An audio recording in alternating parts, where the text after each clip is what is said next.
今日我便替天行。下归墟，帝君，这其中必有隐情。啊！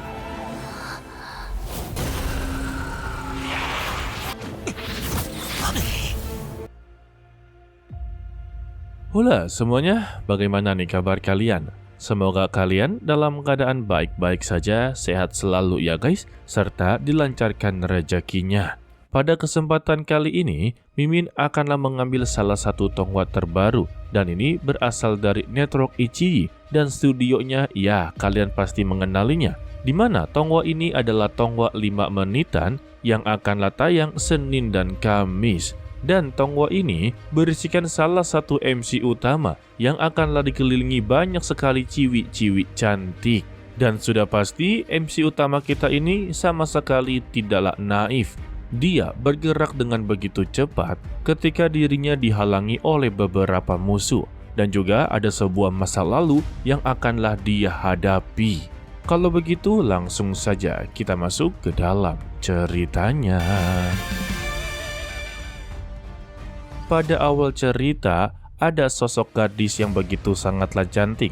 Dia memiliki nama sebagai Yinjun dan dijuluki sebagai He-Wan, di mana dia ini adalah pemimpin klan tersembunyi yang paling ditakuti oleh ketiga alam. Dan dia juga telah melemparkan surat tantangan kepada Istana Surgawi, yang dimana dia berniat untuklah mengubah tatanan tiga alam guys. Tetapi ya untuk pihak Istana Surgawi sama sekali tidaklah terima, yang membuat pertarungan antara para dewa benar-benar terjadi guys. Tidak lama dari itu, dewa paling tertinggi yaitu Nanze yang dijuluki sebagai dewa perang. Dirinya datang untuklah menengahi pertarungan ini. Secara tidak disengaja, serangan dari si dewa perang berhasil untuklah menghancurkan topeng dari He-Wan. Hal ini membuat seluruh wajahnya bisalah dilihat. Untuk Nanze cukup terkejut. Ternyata untuk orang yang dia hadapi adalah orang yang dia kenal, di mana dia ini adalah satu nyawa dengan Yu Ziyao. Alhasil, dia meminta kepada He-Wan untuklah kembali ke dalam tubuhnya yang asli, tetapi dia tetaplah menolak. Alhasil pertarungan mereka menjadi begitu sangatlah sengit, sampai-sampai menimbulkan sebuah malapetaka. Kaisar Langit menjadi begitu marah dan mencoba untuklah menghukum mereka berdua. Dan ketika He-Wan mencoba untuklah mengakhiri hidup dari si dewa perang, Yu Ziyao langsunglah mengorbankan dirinya sebagai tameng guys. Dan serangan tersebut juga melukai tubuh dari He-Wan. Karena bagaimanapun juga mereka adalah satu jiwa, sehingga mereka berdua pun kembali untuklah bersatu dan mengeluarkan satu giok berwarna kuning.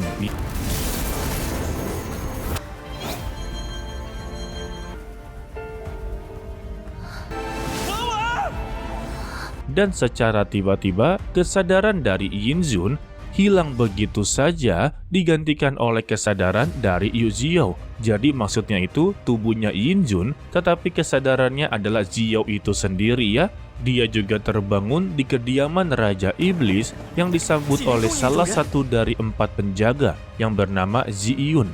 Sontak ya, Ziyao cukup begitu terkejut bagaimana bisa semua ini terjadi. Apalagi ini adalah tempat yang paling sangatlah dia takuti. Alhasil, dia pun berpura-pura untuklah menjadi Yinjun.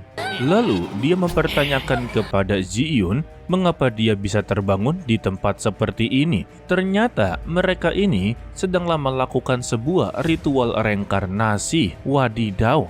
Dan mereka berhasil untuklah melakukan reinkarnasi ini, yaitu memanggil Ziyao kembali guys. Lantas, Ziyao mencoba untuklah mengulik semua informasi tentang klan tersembunyi selama ini. Ziyun menceritakannya kalau dulu dia ini bernama He-Wan. Dan 10.000 tahun yang lalu, dia telah memimpin 7 suku, serta melakukan sebuah pertempuran yang tak terhitung jumlahnya. Pada intinya, sosok dari He-Wan atau yang dijuluki sebagai Yinjun adalah sosok yang paling sangatlah ditakuti dari 3 alam. Bahkan setelah dia memegang status sebagai dewa tersembunyi, tidak ada satupun dari para kultivator tertinggi yang berani untuklah menghadapinya. Namun, ada suatu kesalahan ketika mereka melakukan pertarungan dengan istana Dewa Surgawi, membuat dirinya terkena serangan yang cukuplah telak dan dia langsunglah tumbang. Dan beruntungnya beberapa bawahannya berhasil untuklah merebut tubuhnya dan kembali melakukan ritual reinkarnasi sampai saat seperti ini. Mendengar itu ya, Yu Jiao cukup dibuat begitu terkejut. Padahal dia ini adalah dewa alam giok, tetapi malah bernasib seperti ini. Dia yakin mungkin saja ini ada keterkaitan dengan kekuatan giok anti jiwanya. Lalu pada malam harinya, Xiao diperintahkan untuklah memulihkan kekuatannya sekarang juga. Karena untuk ritual reinkarnasinya ternyata tidaklah sempurna untuk mengembalikan kekuatan seperti sebelumnya, guys. Dan ketika dia memulihkan diri dengan cara merendam di kolam, tiba-tiba tubuhnya pun langsunglah melayang, yang dimana tubuhnya menyerap energi spiritual cukuplah begitu banyak. Sampai-sampai kehadirannya ini telah dinotis oleh dewa perang, yaitu Nanze. Berkat dari kolam tersebut juga membuat jiwa dari Xiao benar-benar stabil kembali. Tetapi Jiun merasakan ada nafas dari Nanze. Mendengar itu ya, Xiao mencoba untuklah menghampirinya. Tetapi Jiun tahu betul kalau mereka berdua ini salinglah berselisih satu sama lain. Jadi, dia memutuskan untuklah membawa masternya pergi dari sini. Dengan alasan, untuk saat ini ya, kekuatan dari sang master belum benar-benar pulih. Jadi, ini bukan saat waktu yang tepat untuklah balas dendam. Padahal mah di hatinya Xiao, dia ingin sekali menghampiri Nanze dan mencoba untuklah meminta bantuan. Ya sebaliknya, Nanze juga sudah mengetahui kalau itu adalah Xiao. Secara tidak disengaja, mereka juga telah tiba di hutan bambu, yang dimana hutan ini ada penghuninya. Baru aja dibilang, mereka pun mendapati serangan. Tetapi kemampuan dari Ziyun tidak bisa diremehkan begitu saja. Hanya dengan beberapa gerakan, lawannya langsunglah ditumbangkan. Dan terlihatlah beberapa kurcaci yang langsunglah melarikan diri. Tidak lama dari itu juga, datanglah si iblis panda yang memiliki nama sebagai Bai Laiyan. Ya, kita panggil saja sebagai si panda. Siapa sangka panda satu ini memiliki kebencian kepada Ziyun. Dia sangatlah tidak terima kalau dirinya ini dipanggil sebagai hewan peliharaan. Dan terlihatlah sosok gadis cantik yang berasal dari atas langit. Dia memiliki nama sebagai Zilanian.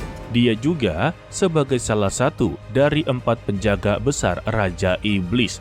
Kali ini, Zilan benar-benar berbeda daripada yang lain. Dia adalah wanita yang begitu waspada dan mencurigai sosok dari tuannya sendiri.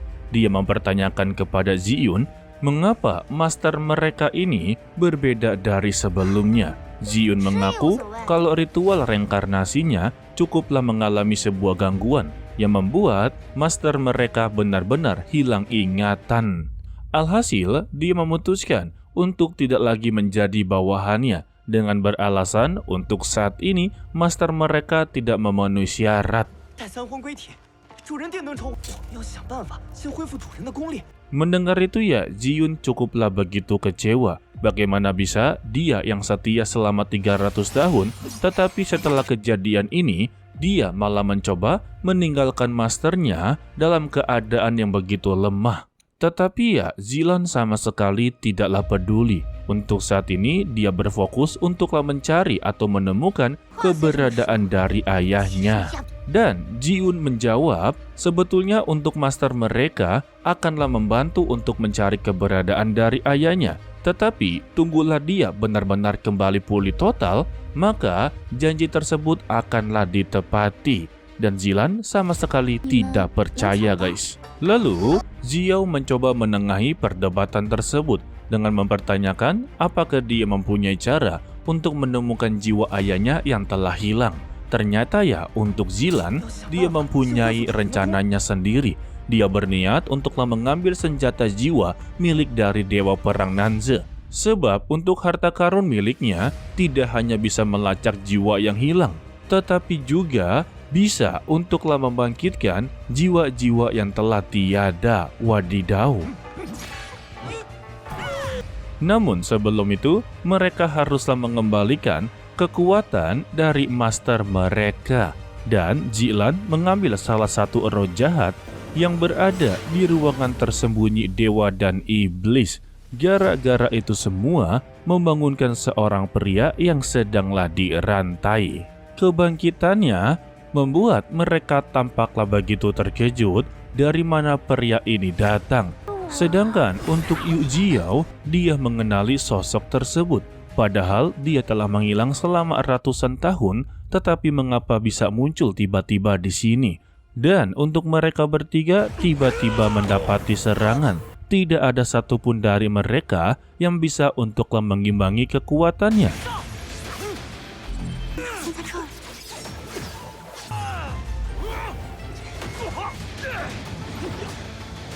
Alhasil ya, Ziyun pun langsunglah dijantur dan dia meminta kepada masternya untuk pergi dari sini sekarang juga.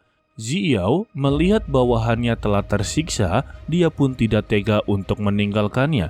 Dia pun langsunglah menyerang yang membuat pria tersebut langsunglah teralihkan. Sehingga dia pun langsunglah dikejar-kejar. Awalnya Zoe mencoba untuklah mengulur waktu agarlah untuk bawahannya bisa menyerang dengan begitu leluasa. Namun tampaknya dari antara mereka bertiga tidak ada lagi yang bisa untuklah melanjutkan pertarungan. Tidak ada pilihan, Zoe mencoba untuklah menyerang. Sayangnya untuk saat ini kekuatannya sedanglah melemah. Terlebih, dia ini kan berbeda dengan He-Wan yang memiliki kekuatan iblis. Sedangkan dia ini adalah dewa alam giok, jadi kekuatannya sungguh begitu berbeda.